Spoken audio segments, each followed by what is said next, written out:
Uh, yeah. Uh. दोस्तों नमस्कार, मैं उमेश गौतम, समग्र प्रदेश समाचार से।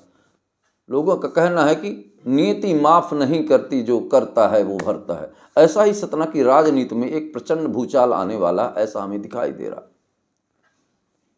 और ऐसा लगता है कि जिनके कद को छोटा नापा गया है, उनका कद ऐसा बढ़ने वाला है कि बड़े कद वाले भी उनके सामने बौने नजर आएंगे। तो हाँ, आप समझ गए हों या ना समझ गए हों, पर हम आपको बताना चाह रहे हैं कि बात करते हैं राज्य मंत्री प्रतिमा बागरी। प्रतिमा बागरी का कद दिन प्रतिदिन बढ़ता नजर आ रहा है। ये उनकी कार्यक्षमता कहें या उनकी राजनैतिक कुशल पांडित्य कहें, कुछ ना कुछ राजनैतिक दाव पेंच तो उन्हें आते हैं, जिसके दम पर वो अपनी कद को आए दिन बढ़ाती नजर आती हैं। सतना के सारे नेता आज की तारीख में उनके कद से छोटा नजर आते हैं। अभी वर्तमान में उन्होंने फेसबुक में एक फोटो शेयर की अमित शाह के साथ। अब अमित शाह के साथ फोटो के कई कयास लगाए जा रहे हैं। लोगों का कई तरह से इसके मानने हो सकते हैं। बहुत सारे पत्रकार अपनी अपनी विचारधारा पे उसको निर्णय निकाल रहे हैं, पर मैं जो कहना चाहता हूँ वो शायद आने वाले समय में सच साबित हो।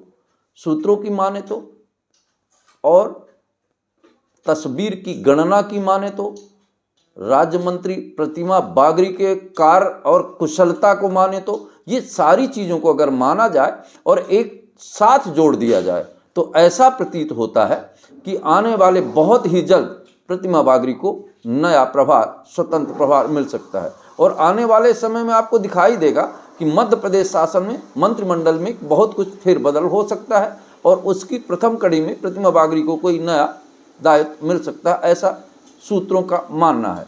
अब देखते हैं कि आने वाले समय में क्या होता है, पर जो आंकड़े, तस्वीरें, लोग कहते हैं ना कि तस्वीर बोलती है, तो तस्वीरें, ये सब कयास लगाए जा रहे हैं कि उनकी कार्यकुशलता और कार्य क्षमता के चलते, उनकी विनम्रता और भाषण के चलते, वक्ता होने के नाते सतना में प्रथम स्थान पे वक्ता के रूप में वो उजागर हो रही हैं।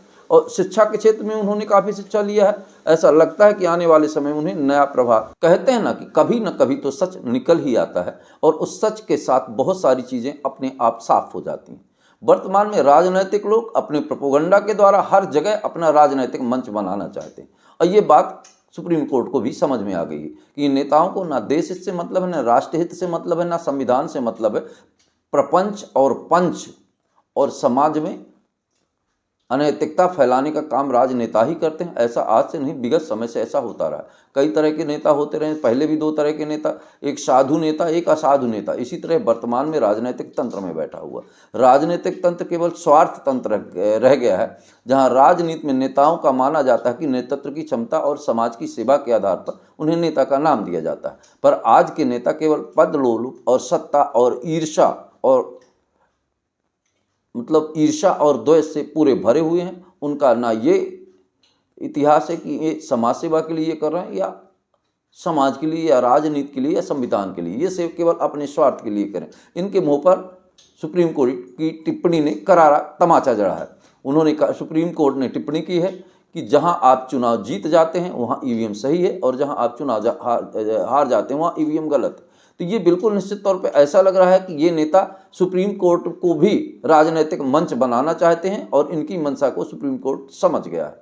अब बात करते हैं, अगर इनको ईवीएम से इतनी ही दिक्कत है तो जिन जिन लोगों को ईवीएम से दिक्कत है वो जहां जहां से चुनाव जीते हैं उन्हें पहले उससे इस्तीफा देना चाहिए और कह देना चाहिए कि हम लोग भी ईवीएम की गलती से ही जीते हैं, इसलिए हम इस्तीफा दे रहे हैं। और जितने लोग ईवीएम की वोट के साथ जीते हैं और ईवीएम से उन्हें दिक्कत है, उन्हें इस्तीफा देना चाहिए और फिर न्यायालय में जाके कोर्ट में अपनी याचिका दायर करना चाहिए और कोर्ट को मानना चाहिए, उस पर विधिवत सुनवाई होना चाहिए। क्योंकि लोकतंत्र में सबको समान अधिकार का नियम है और सबके समान अधिकारों की सुरक्षा उसका मूल दायित्व है।